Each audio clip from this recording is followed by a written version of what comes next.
My name is Scott Sampson. I serve as the Executive Director at the California Academy of Sciences, which is a science museum in Golden Gate Park, San Francisco in California. A lot of people are thinking these days about environmental education and how it needs to change. In my view, environmental education has been too much focused on the notion of knowledge, just for knowledge's sake, understanding the parts of the plant or how an ecosystem works. And I think one of the things that's been left out is heart. We need to bring emotion more into environmental science. So what do I mean by that, and why does it matter? Most people, if they're asked what is environmental education for, will say it's about helping the world deal with this moment in time and understanding enough to be able to make good decisions. And I think that that's all true. But there's something more. We have to ask ourselves, why aren't we making the needed changes? Why is it that we've known about the state of the world for decades, but we haven't made the changes we need toward sustainability and regeneration and things like that? Some people will say, well, we don't have enough science or technology, but neither of those is true. We have plenty of both to move in the right direction. Others will say, well, maybe it's about human greed, that we're just destined to take advantage of the planet. But that's not true either. The legacy of humanity is based on cooperation, not greed. Other people will say, well, maybe it's just that not enough people know. But that's not true either. There have been surveys, in particular of young people around the world recently, that show that environmental decline, climate change, and ecological degradation is the #1 issue of young people around the world. Okay, so what is it? I think it's because we have a failed story. The story that we've been telling ourselves is a story in which humans dominate the natural world, in which nature is resources, in which we are the conquerors of nature, and it is our destiny to manipulate nature for our own well-being. And that is, of course, not everyone's worldview, but it is a dominant worldview. Indigenous peoples in particular have a very different perspective. And I believe we have a lot to learn from indigenous peoples and other wisdom traditions, the kinds of traditions that see nature as relatives, not resources, as communities, not commodities. And we need a narrative that places us back within the natural world as actors in this multi-million-year drama. And if we're able to do that, if we can put ourselves into that drama, then we can see that we have a role to play in a thriving future, not just for people, but for the entire biosphere, for all life on Earth. All right then, so what if environmental education took on the job of trying to move the narrative? How would we even do that? Well, I would argue that there's 5 roots to this story. 5 senses, as I like to call them, that actually were common to all humans at one point, but are all too rare today. The first is a sense of place. Most of us are placeless. That is, it doesn't really matter where we live. We don't really understand how our place works, how our decisions affect that place, why that place matters, why it might even be sacred in some people's estimation. And we need an environmental learning system that allows us to replace ourselves, to understand how we fit in to our local places. Again, this is something that indigenous peoples have done for thousands of years. Similarly, we need a sense of time. For most of us, our sense of time is less than a century. It maybe goes from our grandparents to our grandkids at most. But that's not enough. We're part of a multi-billion-year unfolding story. We are star stuff. We are nature. There is an unbroken line of ancestors that goes back hundreds of millions of years. And similarly, we are part of a narrative that's going to go millions to billions of years in the future. And if we can put ourselves back into this grand unfolding story, that has real power to anchor us in our local place, especially if we can see that deep time story in our local places, whether that's through geology or biology. The third of the five senses, after place and time, is kinship. Many people around the world, in fact, the majority of us will say that we accept Darwin's theory of evolution, that all life on Earth shares a common ancestor. But that is something we accept in our minds. It is not something that most of us accept in our hearts. In other words, we are evolutionists of the mind, but we are largely creationists of the heart. And if you don't believe me, wherever you are right now, find a window and look outside. Look at the trees, the birds, whatever life forms might happen to be out there, and ask yourself and answer honestly, do you think of those life forms as your relatives? If you do, you are part of the minority. Because we are living in a story which tells us that the living world isn't really living, it's inert, it's all but dead. And until we can recognize the living world as living, until we see the living world as relatives, it's going to be difficult for us to really take care of that world, and in doing so, take care of ourselves. So that's the third of five senses. The fourth one is a sense of awe or wonder. It's the ability to feel small and part of something much larger than yourself. Looking up into the night sky and recognizing that you are on a planet that is spinning around a star that is one of hundreds of millions of other stars in a galaxy which is part of billions of galaxies. That is awesome if we can really internalize it. But it doesn't take a galaxy to do this. You can feel awe just looking at a flower or a sunset or clouds, whatever it might be. Many of us have all but lost this sense of awe. And the amazing thing is that every one of us had it at one point in our lives. And in many respects, the education system that we have tends to beat out of us that sense of wonder and awe of the world. So environmental education can go a long way to rekindling this sense of awe and wonder. So we've had place and time and kinship and awe. The other thing we need is a sense of hope. Today, we are living in an echo chamber of media that tells us that Earth is going to hell in a handbasket and it's our fault.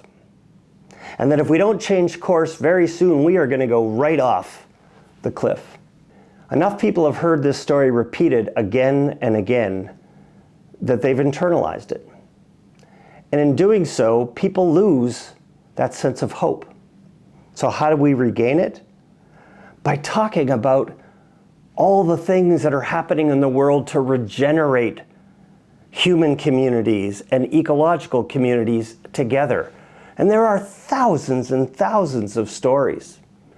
We can regenerate hope by understanding that we're not alone in this effort, that the whole natural world is looking to help us if we just partner with it and align human actions with the actions of non-human nature. There is plenty of reason for hope, but we need a story that reflects it, and we need to share it broadly. And in environmental education or environmental learning classes, if we're only sharing the bad news, guess what? People will lose that sense of hope.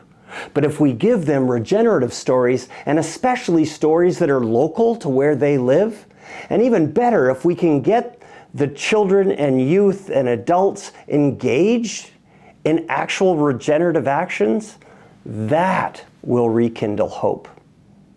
And it particularly occurs when we build collectives of people, groups of people that are acting together. There is no better source of hope than functioning collectives like that. So if you put these 5 together, they can spell the acronym K-PATH, or Kinship-PATH. So kinship, place, awe, time, and hope. And in many ways, of these 5 senses that we need to develop, kinship may be the most important. Because if we can recognize our relations in the natural world as part of our kin, then we recognize our responsibility to take care of that world, and knowing that if we do, that world will take care of us. And if we can recognize the natural world as kin, that is going to help give us a sense of place, give us a sense of time, of wonder, and of hope. So the kinship path, or K-PATH, is a powerful lens through which to think about environmental education. So I encourage you as environmental educators to think about how to engage not just the heads of the people that you're working with, but their hearts as well. Because if you can engage heads and hearts, you'll end up engaging their hands too. They will be much more likely to engage in actions. And the best thing of all is if you can engage all 3 with the environmental learning that you're giving. That's where the real power lies.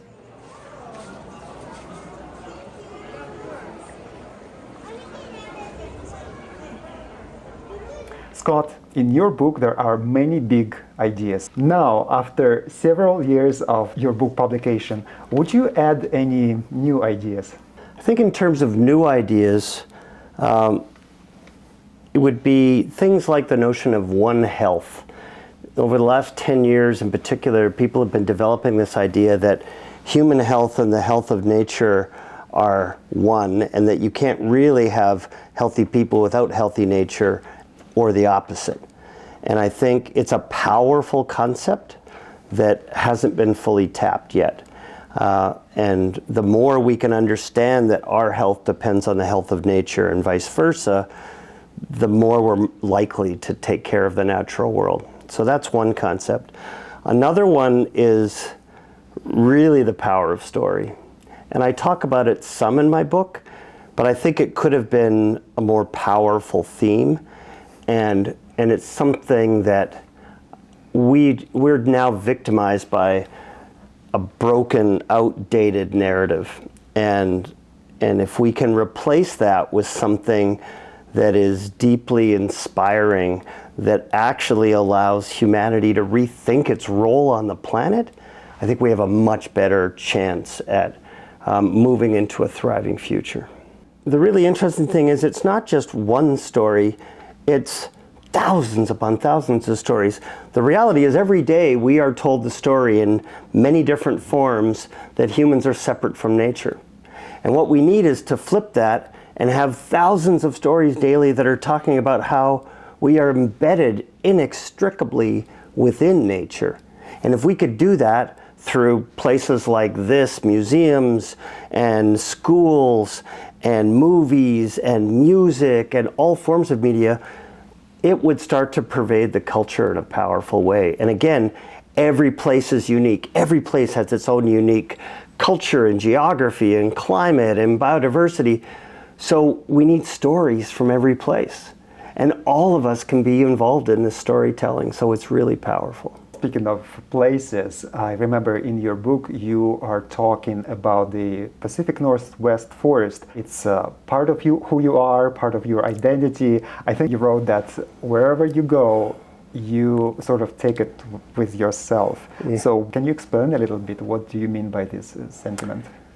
Yeah, the interesting thing about humans is that we can grow up any place in the world and learn any language and feel at home. Almost no other species can do that.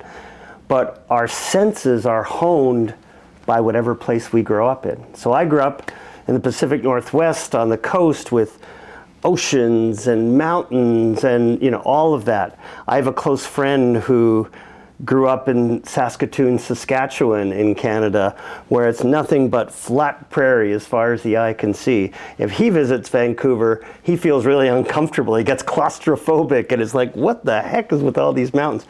So we are tuned by where we grow up. And that place that we grew up in gives us the senses with which we perceive the world wherever we go. I really liked in your book that you claim that people of any ages can be connected to nature. What would you tell to environmental educators who think that adolescents are very focused maybe on building their self-identity and connecting to other students and maybe don't pay that much attention to nature? Really interesting thing about teens, adolescents, is that they're kind of wired to do two things. To take risks and to do so to hang out with other people of their age. And if they're only on social media, if they never go outside and experience nature, of course they're not going to see the value of the natural world. They've never been exposed to it. If they grew up with nature, that's a completely different thing. So then you can ask, well, is it too late then if kids grow up and they don't have access to it? Are they just, stuck forever and looking at screens? And the answer is no. And what I would encourage environmental educators to do who are thinking that way is to take a small group of teens out somewhere, even for a day, but way better if you can go for at least 3 days, and better yet, a week. Don't give them any access to screens for that time. Help them connect with that place, understand how it works, sit around a fire and tell stories about that place.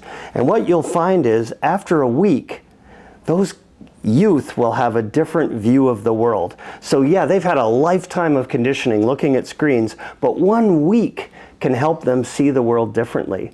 And I'm not a Luddite who's trying to argue that we shouldn't have telephones and screens in our lives. We just need to balance the screen time with green time. And if we can do that, then youth will have a chance to connect with their local places and they'll become meaningful in their lives.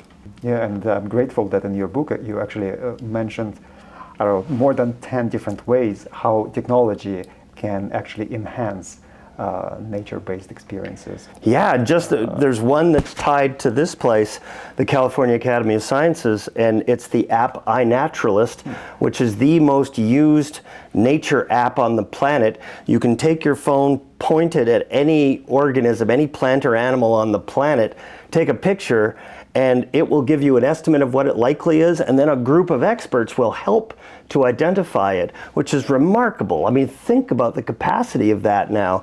And so there's a wonderful example of using technology to connect with nature. Can we talk also about environmental stewardship and maybe advocacy and policy making? Are these activities compatible with an intention of enhancing nature connection? Yeah, I think that all environmental stewardship, if it's done well, can help augment nature connection. How is it done well? So that means it's meaningful to that person. Typically it's tied to local place, that you can somehow link it to something experiential. Maybe that youth can go out into that place and experience what it's like now and what it could be like if they took action. They can talk to people who have taken action and seen the difference that they can make. So I believe in sort of the head, heart, hands approach to environmental education, that yes, we need to focus on building knowledge. We equally need to focus on helping build a sense of caring for the world. And if we combine those two, that will ignite the desire, the compulsion to go and take action in the world and do the kind of stewardship that we want kids to do. If we skip the caring part, then youth will only be going through the steps of stewardship. They won't really get engaged. We need them to be passionate about the work that they do. And sometimes I think we talk too much about the world and not enough about the local places that we live. It's pretty hard to be an earth steward, but you can be a steward of your own place for sure. Do you think that everyone needs to find their place as environmental steward? Yeah, I think all of us need to find our place on the planet. It goes back to this notion of, are we placeless or are we placed in our world? And if we're placeless, then why would you ever want to take care of nature or your community or whatever, if you are embedded in your place and you understand that your place depends on a healthy nature and vice versa, now you're going to want to take care of it. And if you can see that you have the agency, the ability to make a difference in the world, that gets you even more excited. And one of the best ways to do that, again, is with collectives. Groups of people deciding that they align on a vision and then going and executing on it. So you're not out there by yourself trying to recycle and wondering if it even matters in the world. You're out there deciding on a common goal and going after it. What's about those of us who have a little bit more nomadic lifestyle and digital lifestyle? And that's great too. So if you, like, I've moved a lot of my life. I've lived in 10 different cities. But you can still become place-based wherever you live. You can still get to know your neighbors that aren't human, right? And what are the birds? What are the trees? What are some of the insects that live there? How do they work? Where does your water come from? Where do your wastes go to? Where does your food come from? If you understand those things and how the place works, you're going to be much more likely to then go and make decisions that are going to help that place, even if you've only lived there a year. You mentioned that maybe one of the most crucial sustainability issues is the health of our mind and educational system. Could you expand a little bit more on this idea? The environmental educator David Orr once said that all education is environmental education. And by that he meant that no matter what you're taught, you are learning about the environment. You are either learning to treat it as a resource to be exploited, or you're learning to treat it as relatives worthy of our respect and reciprocity.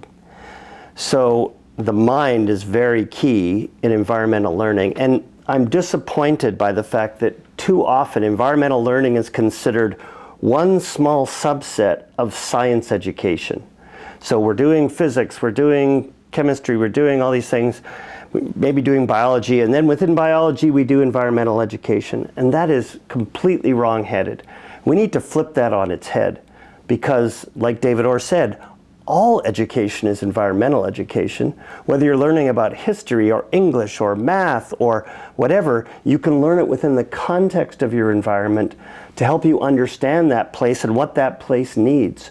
So we need to help educators understand how their place works and how they can help their students become place-based through all of the things that they teach, all of the subjects. For example, here at the Academy, we have a space that we've created just for nature play.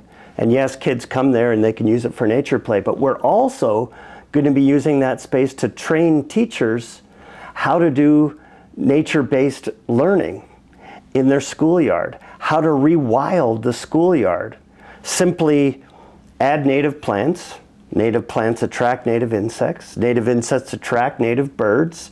If you do this, you set up this environment. Within that environment, you could study history, you could study math, counting things, you could study English, all of the English that relates to nature, etc.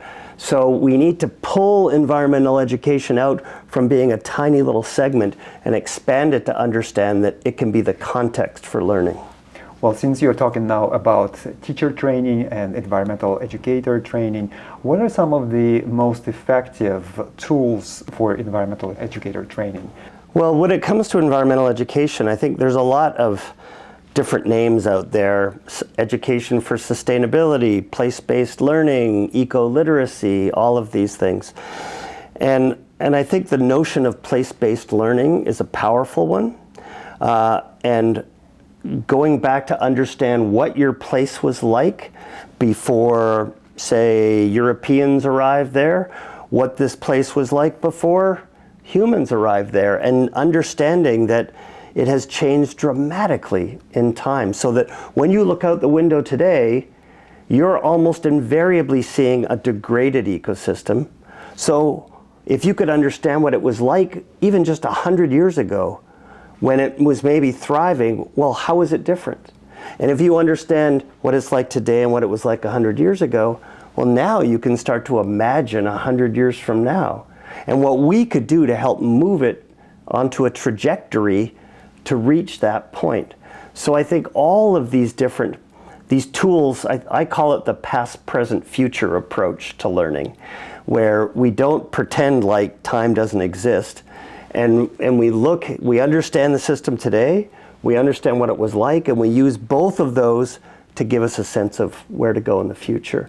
So that's, I think, a really effective technique that most environmental educators don't even consider. When you think about the future, how far into the future do you think? For me, I like to keep it close by. People struggle to think too far ahead. And so if you think 2050, that's less than 30 years, that's a generation.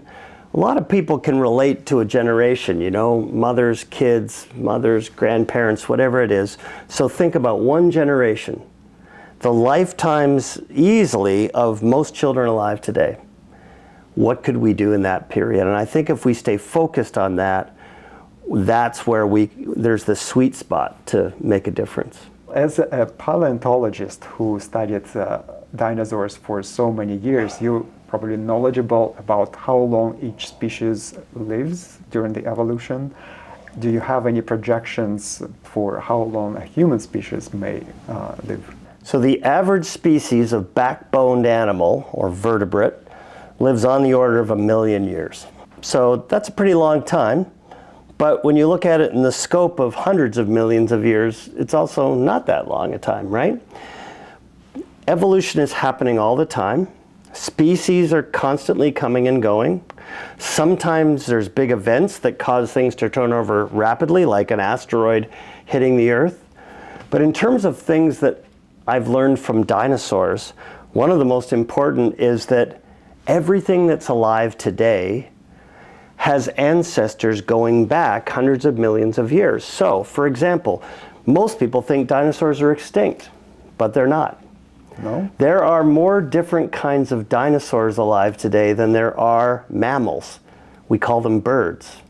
Every single living bird is a dinosaur. It's not just a close relative, it's a direct descendant. In the same way that elephants are mammals, birds are dinosaurs. So we're still living in the age of dinosaurs. We just don't think about it that way. And so when you go outside and you see a bird flying by, you can trace its ancestry all the way back to animals not unlike Tyrannosaurus rex. The tiniest hummingbird is relatively closely related to T-Rex, which is phenomenal to think about. Again, here's this source of awe and wonder. So I think dinosaurs have a lot of things to teach us if we care to listen. You talk about evolution, Big Bang, and then physics and chemistry, simple life, more developed life. And now we have humans. Do you predict there will be like next step for life to be digitized? So there is a subset of scientists who believe that we need to take all of the intelligence that humans have and translate it into some form of technology which could be distributed virtually anywhere in the universe, so that humans can transcend the envelope of Earth and spread around the universe. That thinking scares me. I think too often it contributes to this notion of techno-optimism, this idea that we can invent our way out of any problem, and it doesn't help us respect the natural world. It allows us to think as conquerors, that we're going to create and innovate technologies that will transcend any problems we have. First off, there's some elements of that are nonsense. We are not going to just innovate our way out of this problem. We don't understand the natural world anywhere near enough to create another one somewhere else. We need to take care of this world. We need to regenerate nature so that humans can regenerate with the natural world. And if we're able to do that, then yes, technologies, including digital technologies, will evolve, and we will move into a future in which perhaps evolution will include digital technologies. I'm not trying to say that can't happen, but I don't think it makes for a positive, thriving future unless we also respect the natural world and take care of it. So if we want a healthy planet, going back to this notion of one health, healthy planet, healthy people, if we believe in that, then we have to invest in the kind of education that allows children and youth to care about and understand and act on behalf of the natural world. The great advantage that we have with nature connection over, say, math, is that we have it in our genes to connect to the natural world. So E.O. Wilson called this biophilia, the sort of the love of life. I call it topophilia, the love of place. We evolved, I believe, to grow this love of place. And I believe that all children have it, but that we tend to push it out of them in elementary school and they tend to lose it. But that means that we can regain it. And so, yes, we need to invest in these things and help to grow this next generation of people. If we stop pushing it out of people and allow them to nurture this love of place, this love of life, then they will grow up into adults that will then pass it on to their children. We've just gone a few generations. I mean, even the generation that I grew up in, we played outside all the time. That was the norm. And it was like, come back in when the streetlights come on. Nowadays, kids don't even go out and play. They're basically kept indoors under effective house arrest. We need to get kids outside playing again, in schoolyards, in backyards, in parks, etc. And we need to help them understand those places that they're going into so that they can care about them and pass that same legacy on to their children. In general, scientists agree that humans have not changed genetically in the last several thousand years. What should be the main implications of this idea for how we design our cities and any places where we spend most of our time? Humans have been around for about 300,000 years. Agriculture was invented about 10,000 years ago, tiny little fraction. Cities are basically a few hundred years old. So genetically, we are still living in nature. It's just that most of us now live in cities that are largely devoid of nature.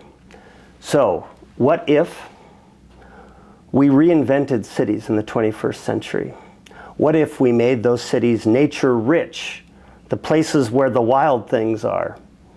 What if we encouraged these residents to thrive with us? What if we planted those native plants which attracted native insects and birds, etc. And now our whole context in cities is nature rich. And we're helping to grow food locally and consume local food, etc. Now we're really connecting with local place and we're rethinking the meaning of cities in the 21st century. If we could do that and align cities with local ecosystems, now those cities are not destroying local ecosystems, which is the norm today, but rather reinforcing the health of those places. So it's understanding that genetically we are part of nature. We evolve to care about and understand and really have an in-depth placefulness wherever we live, whether it's in the Arctic or equatorial Africa. And so if we can renew that sense of place, then we've got a shot. And if we can do it in our cities and reinvent cities so that they embrace this as well, now we're really moving into a century that is not about degradation, but about regeneration.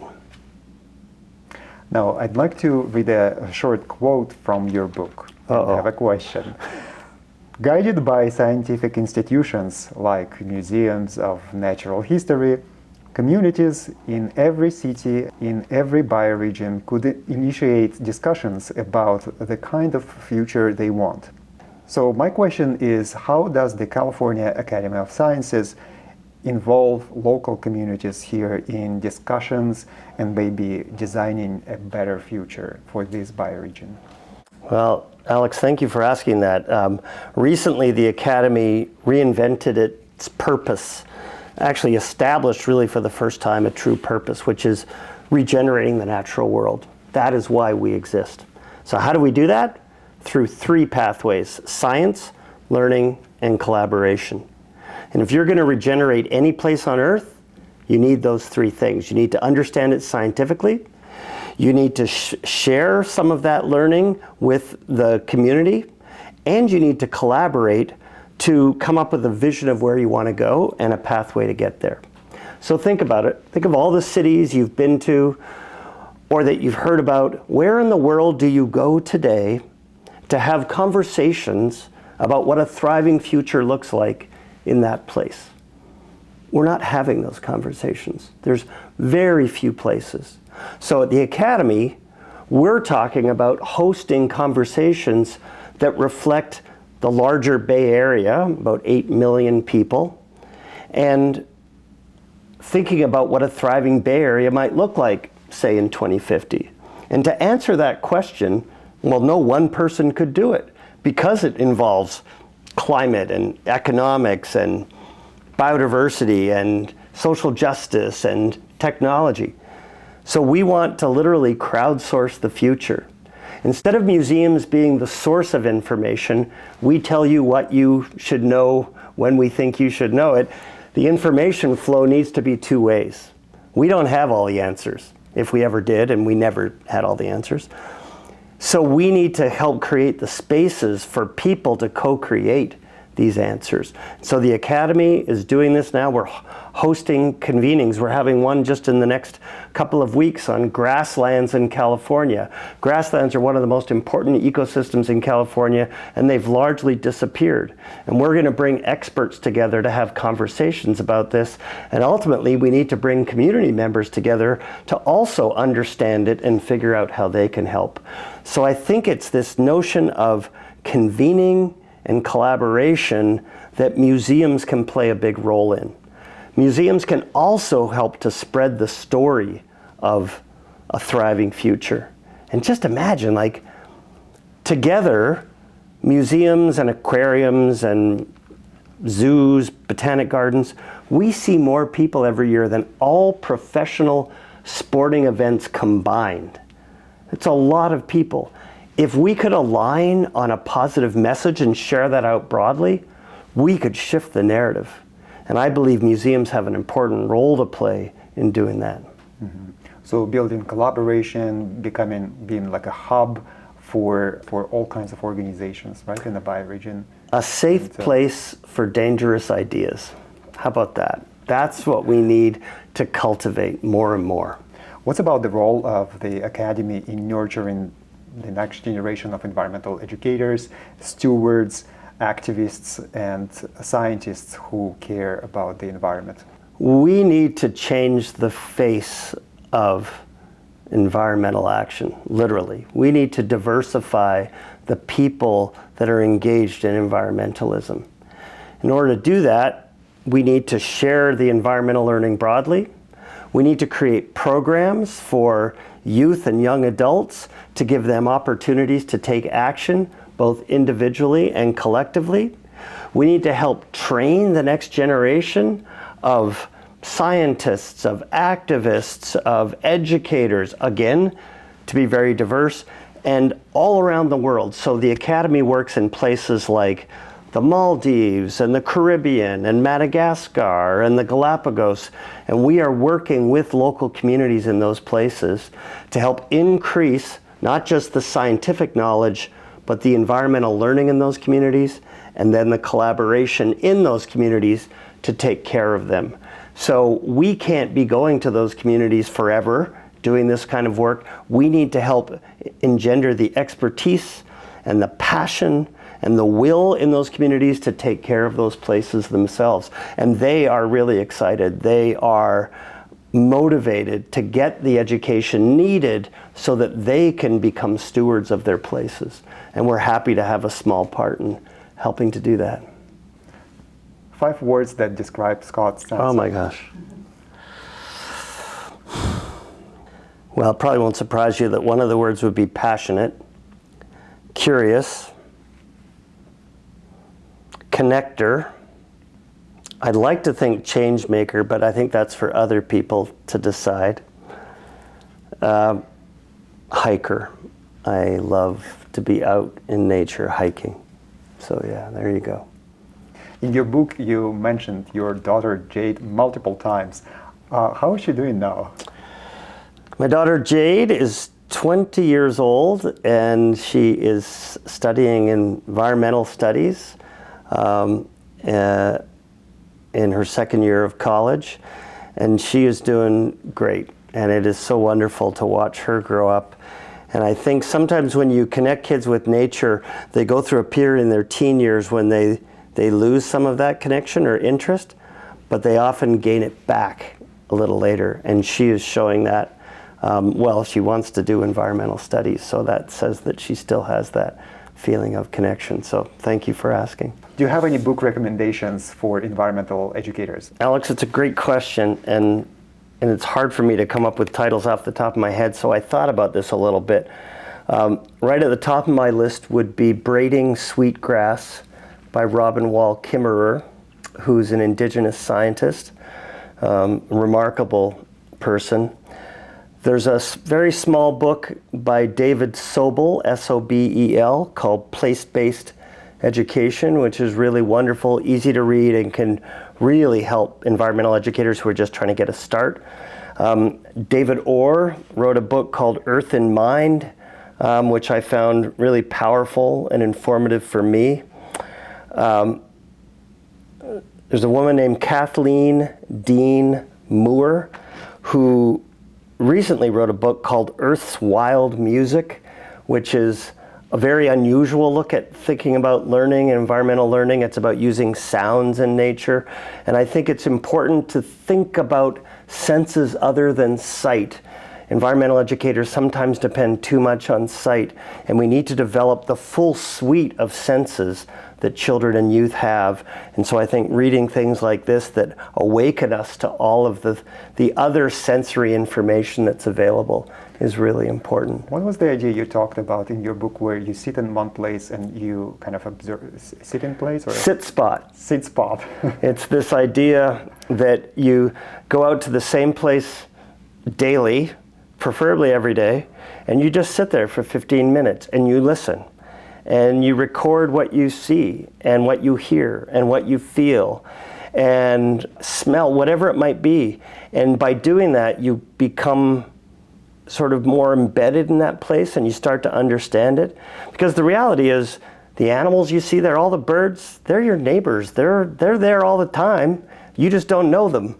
And if you can get to know them and watch their behavior, you can learn something that has been called bird language, where you'll hear the sound the birds make and you'll know if there's a predator nearby, or if they're trying to sing to attract a mate, or if they're just walking around on the ground trying to find food and letting others of their kind know where they are. So you'll start to understand the place better and you'll become more connected to it. So sit spotting is a really powerful practice. What about non-environmental or fiction or any other books that you would recommend? Well, the one that jumps out of my mind right now is Ministry for the Future by Kim Stanley Robinson. And it's science fiction, which is something I rarely read anymore, something I read when I was younger. But he basically goes into a near-term future about what happens in the next sort of 50 years with climate change and everything. And some of it is disturbing, but it's also very hopeful at the end. And I think we need more books that talk about nature connection and give us this sense of hope. There's apocalypse everywhere you look in the media, including in books, and we need to flip that. And so I found that book, Ministry for the Future, really interesting. Richard Powers is an author who wrote a book called The Overstory, where he focuses on people's connections to trees and that trees move and interact with the world at a different pace than humans do because they live longer, and it's a really beautiful and fascinating book. Barbara Kingsolver wrote a book called Flight Behavior, which is another wonderful fiction book that interweaves humans and nature. And then I just heard about a book that I want to read that I haven't read yet called Where the Forest Meets the Stars. and the author is somebody named Glendy Vanderaw, and I've heard that that's a very good book as well. And I just want to wrap up by saying thank you. As environmental educators, you were engaged in some of the great work of our time, some of the most important work of this millennium. So I appreciate what you're doing. Keep it up, and good luck. Thank you.